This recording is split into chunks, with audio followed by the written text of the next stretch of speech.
دیکھیے یہ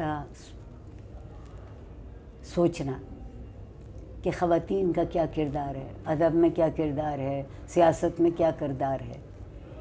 خواتین زندگی کا حصہ ہیں، خواتین وقت کی شریک ہیں، اس میں ان کا الگ سے کیسے ہو جائے گا۔ ہم نے پتہ نہیں کیوں یہ سوچ لیا ہے کہ عورتوں کی بات ہم ہمیشہ کریں گے۔ کیا یہ معاشرہ ذمہ دار لوگوں کا معاشرہ ہے؟ اگر لوگ ذمہ دار نہیں ہیں تو کیا مرد اور کیا عورت، اس کی تخصیص کرنے کی کیا ضرورت ہے؟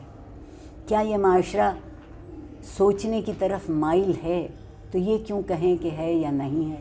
آپ جب ادب کی بات کرتے ہیں تو ادب میں تو خواتین بہت آگے نکل گئیں، بہت آگے نکل گئیں۔ ایک وہ وقت تھا کہ وہ اپنے نام سے نہیں لکھ سکتی تھی۔ زبیدہ خانم شیروانیاں شعر کہتی تھیں تو ذیخ شین لکھتی تھیں۔ ایک خاتون ناول لکھتی تھی، والدہ افضل علی لکھتی تھی۔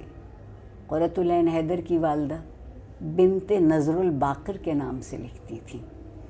ان کو اپنے نام سے پہچانے جانے کی اجازت نہیں تھی۔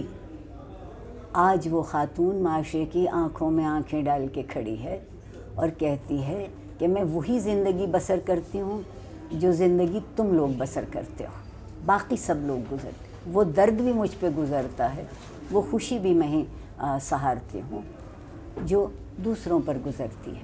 اس لیے ادب میں ان کا کیا کردار ہوگا،